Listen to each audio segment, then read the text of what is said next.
দুর্নীতি দমন আর আইন শৃঙ্খলা রক্ষায় বদ্ধপরিকর সরকার, প্রশ্রয় দেওয়া হবে না চরমপন্থা ও উগ্রবাদকে, বাজেট অধিবেশনের সমাপ্তিতে বললেন প্রধানমন্ত্রী।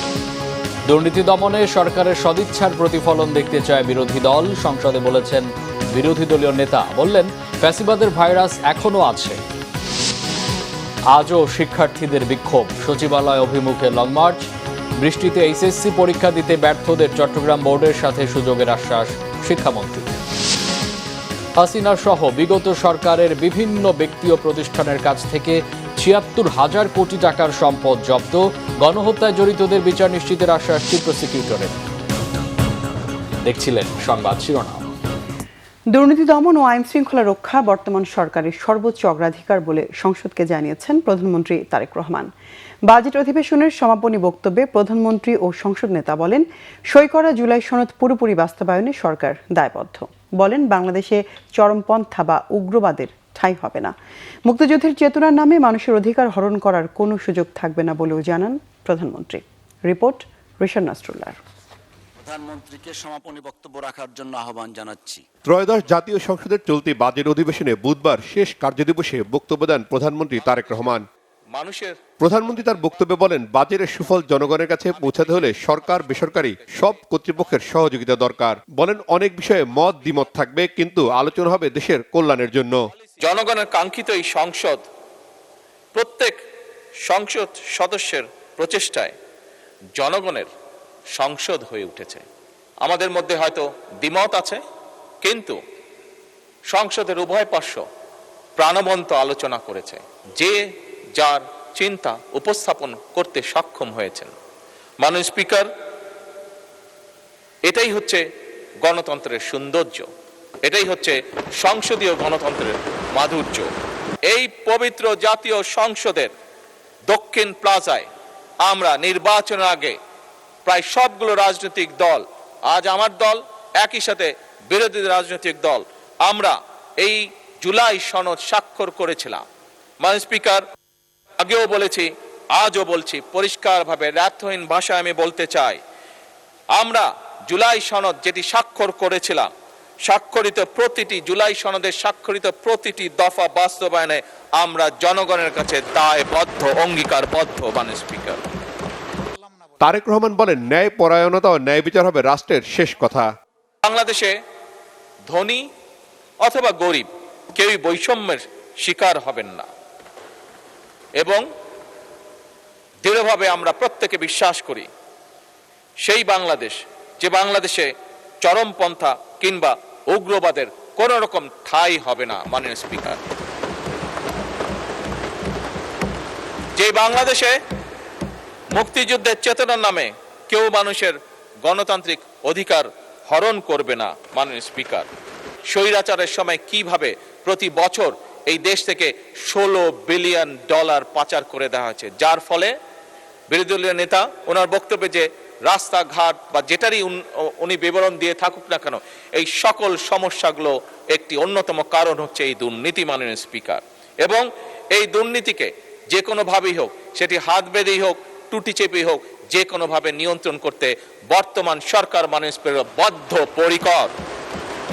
অর্থনীতির নানা খাতে সরকারের পরিকল্পনা তুলে ধরে তিনি বলেন, শিক্ষা ও স্বাস্থ্যসেবা নিশ্চিতের পাশাপাশি কর্মসংস্থান তৈরি করার লক্ষ্য সরকারের। সমগ্র বিশ্ব একটি যুদ্ধ পরিস্থিতির ভিতর দিয়ে যাচ্ছে, এবং এই সংসদ, এই সরকারের কাছে জনগণের প্রত্যাশা অপরিসীম। মাননীয় স্পিকার, এমন পরিস্থিতিতেও আমরা ঘুরে দাঁড়াতে শুরু করেছি। মাননীয় স্পিকার, অর্থনৈতিকভাবে ধীরে ধীরে ঘুরে দাঁড়াতে শুরু করেছে। মাননীয় স্পিকার, আমাদের সরকারের যে মূল যে কটি পরিকল্পনা, তার অন্যতমই হচ্ছে যে বিনিয়োগ নির্ভর থেকে অর্থনীতিকে, ঋণ নির্ভর থেকে অর্থনীতিকে আমরা বিনিয়োগ নির্ভর অর্থনীতিতে পরিণত করব, কর্মসংস্থান সৃষ্টি করব, সম্পদ তৈরিতে আমরা বিনিয়োগ নির্ভর অর্থনীতি হবে আমাদের প্রধান চালিকা শক্তি। মাননীয় স্পিকার, এবং সেই কারণেই বর্তমান সরকার সকল পরিকল্পনা এমনভাবে তৈরি করেছে যাতে ইনশাআল্লাহ 2034 সালের মধ্যে আমরা $1 ট্রিলিয়ন অর্থনীতির কাছাকাছি চলে যেতে পারি। প্রধানমন্ত্রী বলেন, ফ্যাসিবাদের উন্নয়নের গল্প বাস্তবতার মিল নেই, সব জায়গা থেকে লুটপাট করছে ফ্যাসিস্ট সরকার। তিনি বলেন, বর্তমান সরকার কাজ করছে জনগণকে সুফল পৌঁছে দেওয়ার জন্য।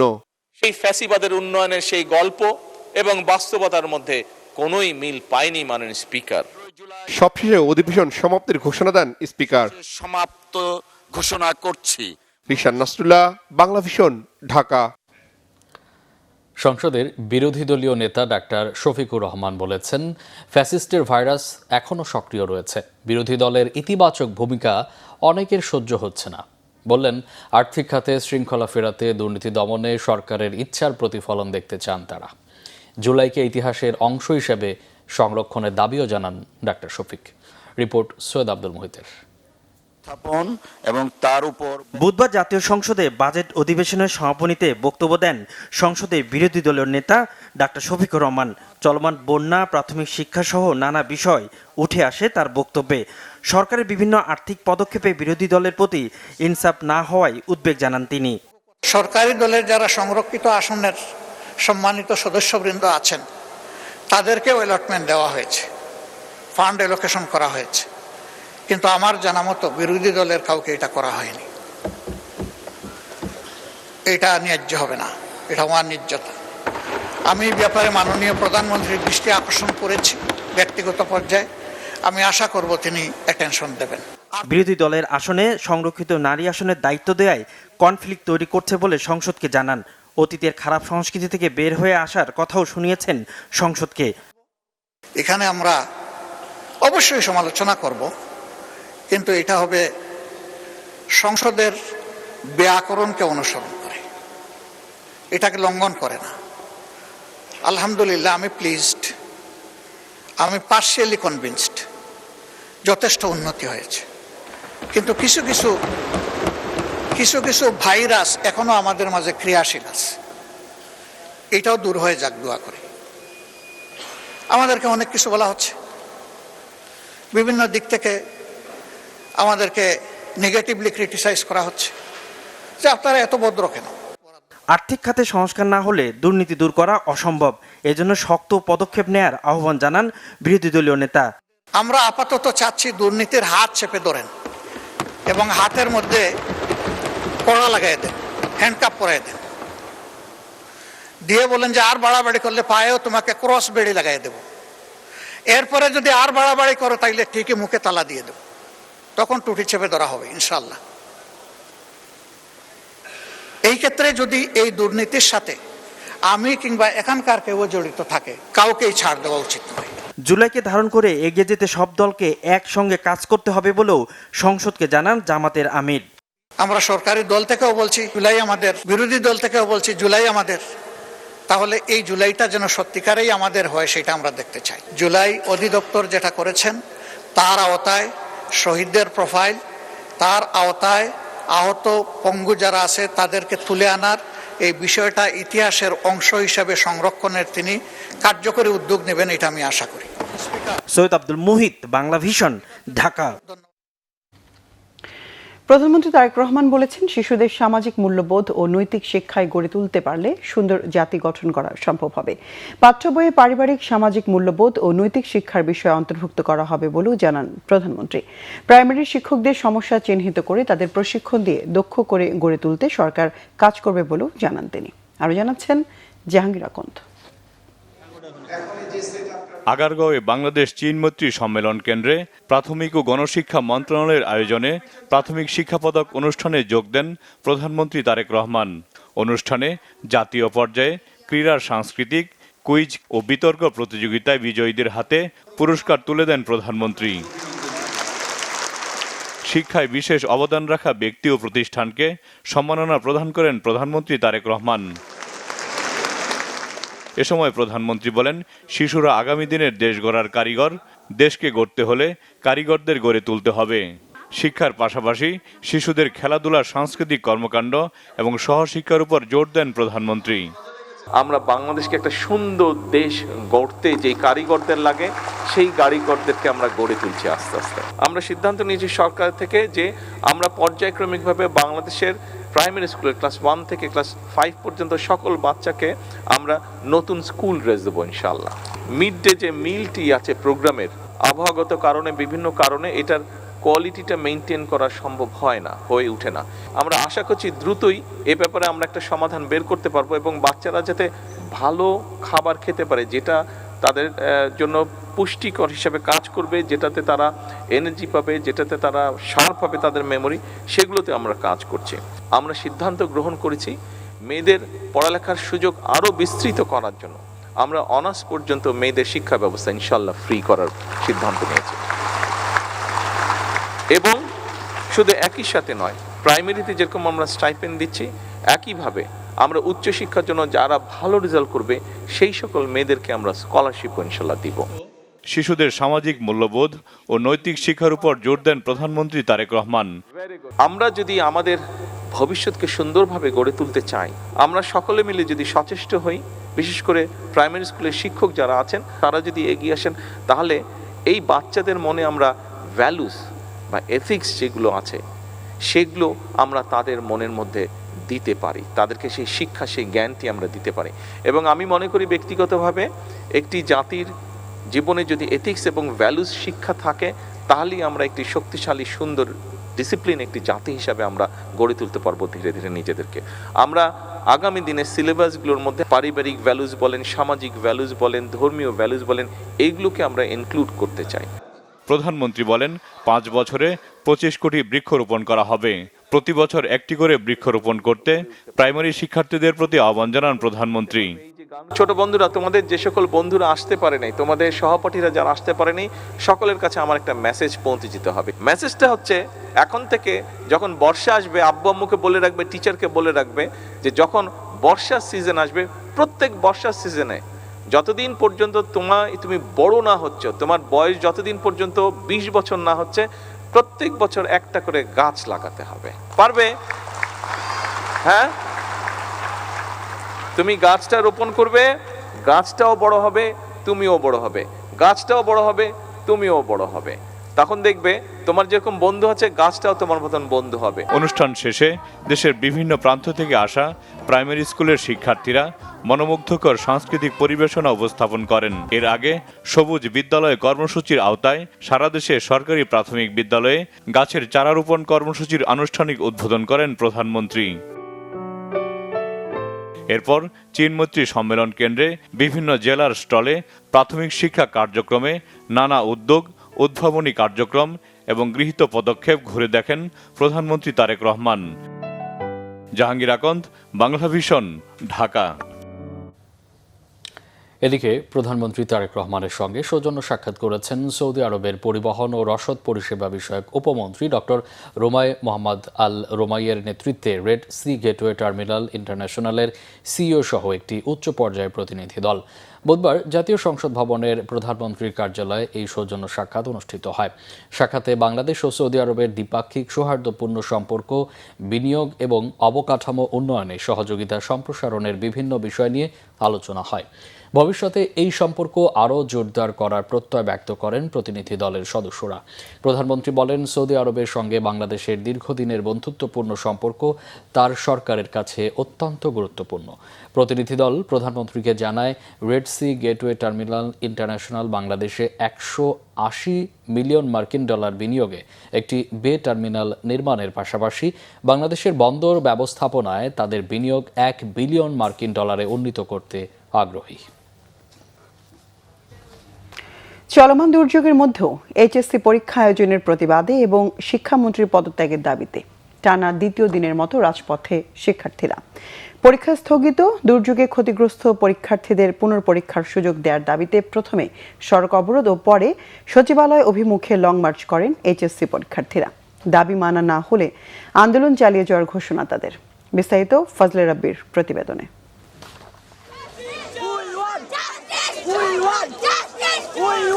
বুধবার এসএসসি পরীক্ষা শেষে দ্বিতীয় দিনের মতো ফের রাজপথে শিক্ষার্থীরা। দুপুর 1:30টার দিকে রাজধানীর সায়েন্স ল্যাব মোড়ে একে একে জড়ো হতে থাকেন শিক্ষার্থীরা। পরে মিছিল নিয়ে সচিবালয় অভিমুখে যাত্রা করলে পুলিশের বাধার মুখে পড়েন তারা। এক পর্যায়ে নিরুপায় হয়ে অবস্থান নেন শিক্ষা ভবনের সামনে। এ সময় শিক্ষামন্ত্রীর পদত্যাগের দাবিতে বিভিন্ন স্লোগান দেন আন্দোলনকারীরা। শিক্ষার্থীদের অভিযোগ, টানা বৃষ্টি, জলাবদ্ধতা ও দুর্যোগের কারণে অনেক পরীক্ষার্থী নির্ধারিত সময়ে পরীক্ষা কেন্দ্রে পৌঁছাতে পারেননি। এমন পরিস্থিতিতে পরীক্ষা নেওয়া শিক্ষার্থীদের প্রতি অবিচার বলে মত তাদের। একমাত্র অভিন্ন বোর্ডের কোয়েশ্চেন মিলনই করছে, সেইখানে সংসদের মতো জায়গার মধ্যে সে যদি মিথ্যা কথা বলতে পারে, তার মানে বুঝে নেন কি বড় আমাদেরকে চিনি বড়া খাওয়ায় সামনে ফিউচার করতে চাইতেছে। এখানে কোনো ফিউচার নাই ভাই, এই সরকার চলবে না, আমাদের এই শিক্ষামন্ত্রী পদত্যাগ করাতেই হবে। আমাদের দাবি একটাই, শিক্ষামন্ত্রীর পদত্যাগ। কারণ কালকে উনি সরি বলছে, ওটা ঠিক ছিল, কিন্তু কালকে উনি আমাদের গায়ে হাত তুলছে, এটা আমরা মানবো না। লং মার্চের উদ্দেশ্য হচ্ছে মিলন সাহেব অর্থাৎ আমাদের শিক্ষামন্ত্রীর পদত্যাগের উদ্দেশ্যে সবাই লং মার্চের জন্য ঢাকাতে রওনা দিয়েছে। পদত্যাগের তেমন বিষয় না, উনি যদি আমাদের উপরে এক্সপেরিমেন্ট বন্ধ করে, মানে আমাদের পরীক্ষাগুলা স্টুডেন্ট বান্ধব বা ভয় বৃদ্ধি কম দেখায় পরীক্ষাগুলো যদি আমাদের সহজ বা স্টুডেন্ট বান্ধব পরীক্ষা নিতে থাকে তাহলে চলে। এদিন আন্দোলনরত শিক্ষার্থীরা চড়াও হন সাংবাদিকদের ওপর। এদিকে সচিবালয় ও সায়েন্স ল্যাব এলাকা ছাড়াও রাজধানীর উত্তরার বিএনএস সেন্টারের সামনে জড়ো হন শিক্ষার্থীরা। এতে আশেপাশের এলাকায় সৃষ্টি হয় ব্যাপক যানজটের, ভোগান্তির শিকার হন যাত্রীরা। ফজলুর রাব্বি, বাংলা ভিশন, ঢাকা। দুর্যোগের কারণে যারা পরীক্ষা দিতে পারেননি তারা চাইলে চট্টগ্রাম বোর্ডের সাথে অভিন্ন প্রশ্নে একই সাথে পরীক্ষা দেওয়ার সুযোগ পাবেন। সংসদে এমন তথ্য জানিয়েছেন শিক্ষামন্ত্রী আ.ন.ম এহসানুল হক মিলন।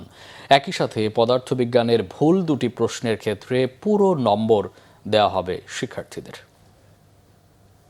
প্রতিকূল আবহাওয়া কিংবা সংশ্লিষ্ট অনিবার্য কারণে যারা চলমান এইচএসসি ও সমমান পরীক্ষা 2026 এর কোনো বিষয়ে অংশগ্রহণ করতে পারেনি, তারা চট্টগ্রাম শিক্ষা বোর্ডের ইতিমধ্যে স্থগিত হওয়া সংশ্লিষ্ট বিষয়ে অভিন্ন প্রশ্নপত্রে শিক্ষা মন্ত্রণালয় কর্তৃক নির্ধারিত একই তারিখে ওই সময়ে পরীক্ষা অংশগ্রহণ করতে পারবেন।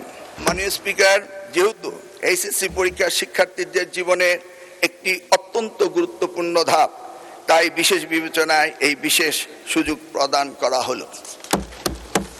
মাননীয় স্পিকার, পদার্থবিজ্ঞান প্রথম পত্রে ভুল প্রশ্নপত্র প্রণয়নের দায়ী ব্যক্তিদের ইতিমধ্যেই সাময়িক বরখাস্ত করা হয়েছে। মাননীয় স্পিকার, আমি আবারও আশ্বস্ত করছি, পদার্থবিজ্ঞান প্রথম পত্র 6 নম্বর প্রশ্ন এবং 7 নম্বর প্রশ্নে যে ভুল হয়েছে তার জন্য পরীক্ষার্থীদের পূর্ণ নম্বর দেওয়া হবে। স্থানীয় সরকার, পল্লী উন্নয়ন ও সমবায় মন্ত্রী মির্জা ফখরুল ইসলাম আলমগীর বলেছেন, নাগরিকরা সচেতন না হলে সুশৃঙ্খল নগর গড়া সম্ভব নয়। সুন্দর ও পরিচ্ছন্ন ঢাকা গড়তে নিজ নিজ অবস্থান থেকে এগিয়ে আসার আহ্বান জানান তিনি। বুধবার ঢাকা উত্তর সিটি কর্পোরেশনের নগর বর্জ্য ব্যবস্থাপনা বিষয়ক সেমিনারে এই আহ্বান জানান মন্ত্রী। নগরবাসীর মাঝে সচেতনতা বাড়াতে লিফলেট, পোস্টার সহ বিভিন্ন মাধ্যমে ব্যাপক প্রচারণার পাশাপাশি প্রাথমিক শিক্ষা থেকে পরিচ্ছন্নতা ও বর্জ্য ব্যবস্থাপনার বিষয়ে গুরুত্ব দেন তিনি। বলেন, বুড়িগঙ্গা, তুরাগ ও শীতলক্ষা সহ গুরুত্বপূর্ণ নদীগুলো সংস্কারের পরিকল্পনা করছে সরকার। এসব উদ্যোগ বাস্তবায়ন হলে নগরবাসী এর সুফল পাবে বলেও আশা করেন তিনি। আমার ময়লাটা আমি একটা নির্দিষ্ট জায়গায় ফেলবো, এটা এখনো আমরা অভ্যস্ত হতে পারিনি। আপনি বাইরের যে কোনো দেশে যাবেন, সভ্য দেশগুলোতে, ইভেন আপনি সিঙ্গাপুরে যান, আমরা নিজেরাই কিন্তু হয়তো চকলেট থেকে চকলেটের যে প্যাকেটটা ওটা রাস্তায় ফেলে দেবো না, আমি দেখবো যে কোথায় বিন আছে সেখানে গিয়ে বিনটা ফেলার চেষ্টা করবো। এটা হচ্ছে সচেতনতা, আমার বোধ, আমার চিন্তা ভাবনা। ওই কাজটা সবার আগে করতে হবে, মানুষের মধ্যে এই ধারণা তৈরি করতে হবে যে আমাকে আমার জায়গাটা আমাকে পরিষ্কার রাখতে হবে। পলাতক সাবেক প্রধানমন্ত্রী শেখ হাসিনা ও তার পরিবার সহ বিগত সরকারের সময়কার বিভিন্ন ব্যক্তি ও প্রতিষ্ঠানের কাছ থেকে এ পর্যন্ত ৭৬,০০০ কোটি টাকার সম্পদ জব্দ করা হয়েছে, জানিয়েছে বাংলাদেশ ব্যাংকের আর্থিক গোয়েন্দা সংস্থা BFIU। এর মধ্যে দেশে ৫৭,০০০ কোটি টাকা এবং বিদেশে ১৯,০০০ কোটি টাকা সমমূল্যের সম্পদ রয়েছে। বুধবার বাংলাদেশ ব্যাংকের প্রধান কার্যালয়ে ২০২৪-২৫ অর্থবছরের বার্ষিক প্রতিবেদন প্রকাশ উপলক্ষে এক সংবাদ সম্মেলনে এই তথ্য জানান BFIU প্রধান ইখতিয়ার উদ্দিন মোহাম্মদ মামুন। তিনি জানান, ২০২৪-২৫ অর্থবছরের ৩০,১৯৯টি সন্দেহজনক লেনদেন শনাক্ত করা হয়েছে। এর মধ্যে ৯৫% অভিযোগ পাওয়া গেছে ব্যাংক থেকে, যা আগের বছরের চেয়ে ৭৪ বেশি। এসব অপরাধে যেই জড়িত হোক না কেন তার বিরুদ্ধে ব্যবস্থা নেওয়ার কথা বলেন তিনি। বিদেশে পাচার করা অর্থ ফিরিয়ে আনার ব্যাপারে বছর শেষে সুখবর পাওয়া যাবে বলে আশাবাদ ব্যক্ত করেন BFIU প্রধান। হয়েছে 57,000 কোটি টাকার দেশে এবং 19,000 কোটি টাকার দেশের বাইরে। এটা হলো আপনি যেটা বলেছেন শেখ হাসিনা প্রাক্তন প্রধানমন্ত্রী সহ যে আরো যে 10টি মোট 11টি যে আমাদের অগ্রাধিকার ভিত্তিক যে মামলাগুলি ছিল সেগুলো পরিসংখ্যান রয়েছে।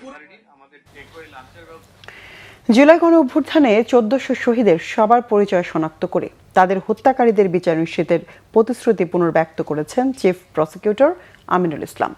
2024 সালের জুলাই গণ অভ্যুত্থানে প্রাণ হারানো বহু শহীদের গণকবর দেওয়া হয় রায়ের বাজার বুদ্ধিজীবী কবরস্থানে। জুলাই মাসে জুলাই শহীদদের প্রতি শ্রদ্ধা নিবেদন এবং তদন্তের অংশ হিসেবে বুধবার রায়ের বাজার বুদ্ধিজীবী কবরস্থানে শহীদদের গণকবর পরিদর্শন করেন আন্তর্জাতিক অপরাধ ট্রাইব্যুনালের চিফ প্রসিকিউটর আমিনুল ইসলাম। বলেন, গণহত্যায় জড়িত সবাইকে চিহ্নিত করা হবে এবং যত শক্তিশালী হোক নিশ্চিত হবে বিচার। জুলাই অভ্যুত্থানে প্রকৃত শহীদের সংখ্যা জাতিসংঘের রিপোর্টের সংখ্যাকেও ছাড়িয়ে যেতে পারে বলে মন্তব্য করেন তিনি।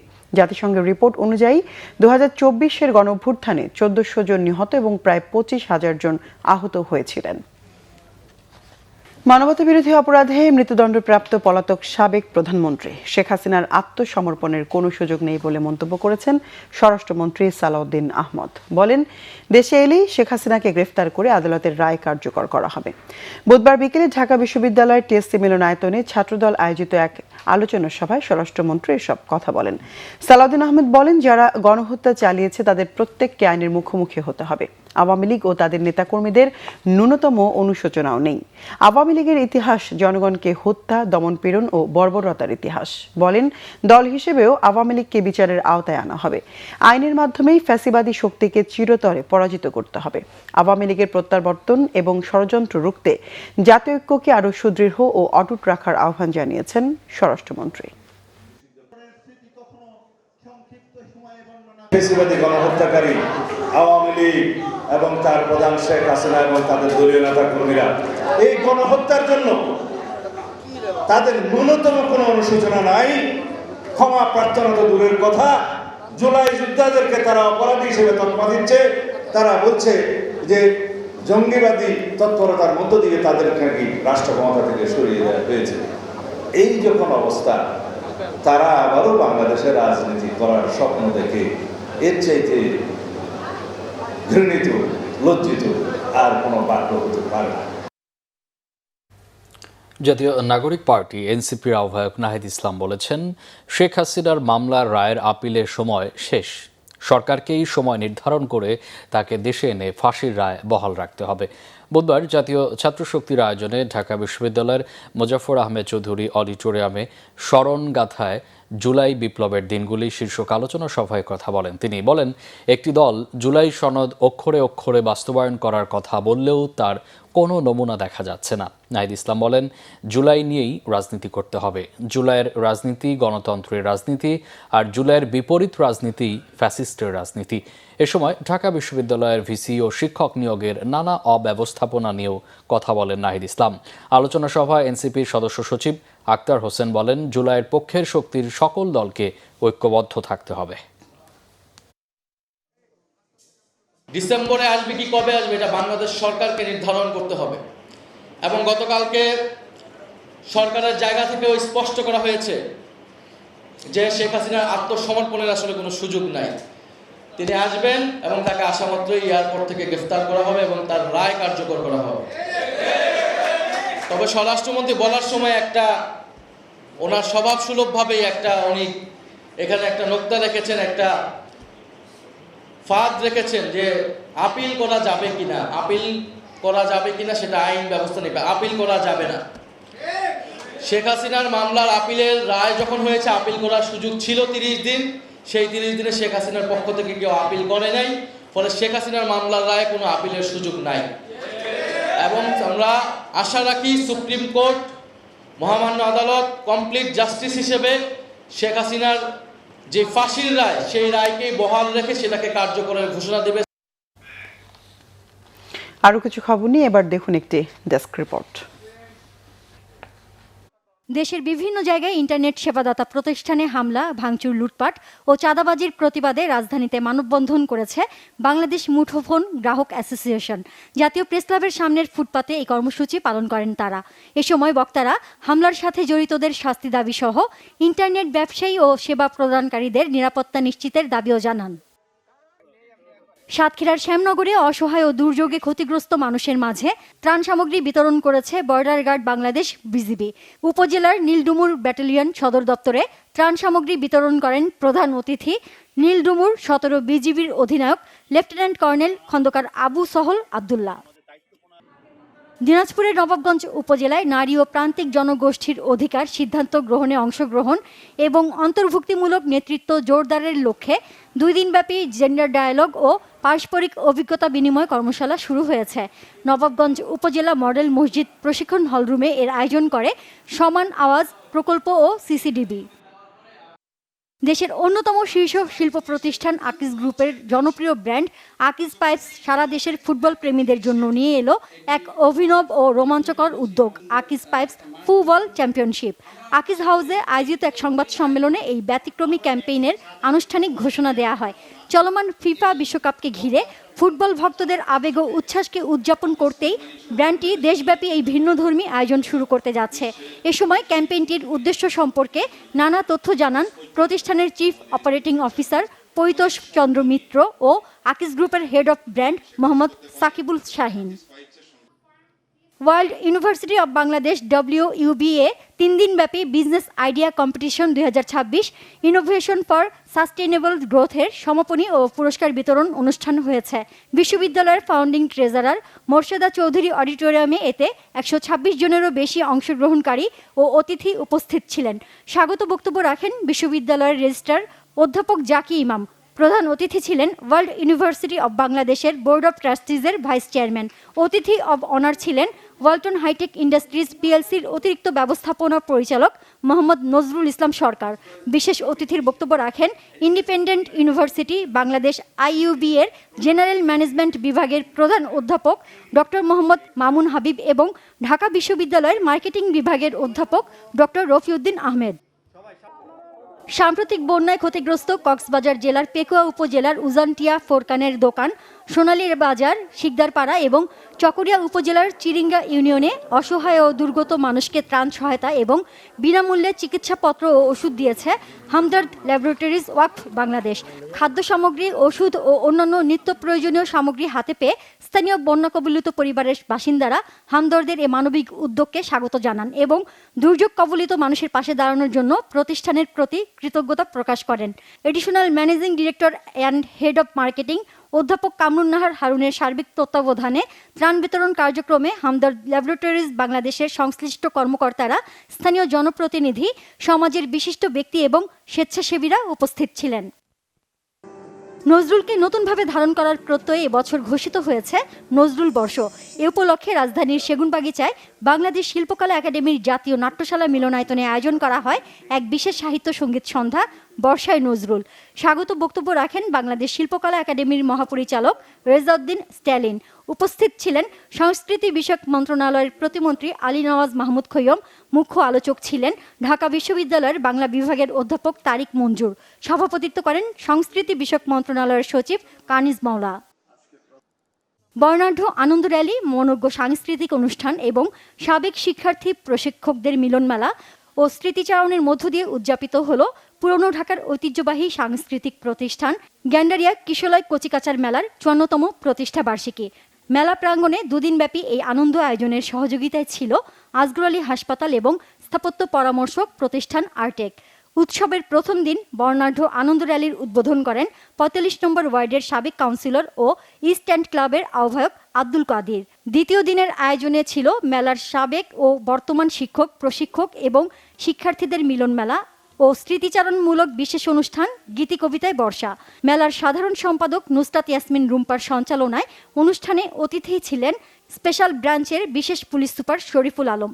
এছাড়াও উপস্থিত ছিলেন মেলার সভাপতি বীর মুক্তিযোদ্ধা AM শফিউর রহমান দুলু, সহ সভাপতি ডক্টর হাসান আব্দুল্লাহ ও নাদিরা ইয়াসমিন সহ অন্যান্য সদস্যরা। Bangla vision news desk. আমরা সংবাদ শেষ করব। শিরোনামগুলো আরেকবার জানিয়ে দুর্নীতি দমন আর আইন শৃঙ্খলা রক্ষায় বদ্ধপরিকর সরকার, প্রশ্রয় দেয়া হবে না চরমপন্থা ও উগ্রবাদকে, বাজেট অধিবেশনের সমাপ্তিতে বললেন প্রধানমন্ত্রী। দুর্নীতি দমনে সরকারের সদিচ্ছার প্রতিফলন দেখতে চায় বিরোধী দল, সংসদে বলেছেন বিরোধী দলীয় নেতা, বললেন ফ্যাসিবাদের ভাইরাস এখনো আছে। আজও শিক্ষার্থীদের বিক্ষোভ, সচিবালয় অভিমুখে লং মার্চ, বৃষ্টিতে এইচএসসি পরীক্ষা দিতে ব্যর্থদের চট্টগ্রাম বোর্ডের সাথে সুযোগের আশ্বাস শিক্ষামন্ত্রী। হাসিনা সহ বিগত সরকারের বিভিন্ন ব্যক্তি ও প্রতিষ্ঠানের কাছ থেকে ৭৬,০০০ কোটি টাকার সম্পদ জব্দ, গণহত্যায় জড়িতদের বিচার নিশ্চিতের আশ্বাস চিফ প্রসিকিউটরের। দর্শক, এই ছিল এখনকার মতো। পরের সংবাদ রাত ১টায় দেখার আমন্ত্রণ রইল। এছাড়া বাংলা ভিশন সংবাদ ও সংবাদ সংশ্লিষ্ট অনুষ্ঠান দেখতে ভিজিট করুন www.bvnews24.com ও facebook.com/banglavisionnews এবং সাবস্ক্রাইব করুন youtube.com/banglavisionnews। এতক্ষণ সাথে থাকায় অসংখ্য ধন্যবাদ। শুভরাত্রি।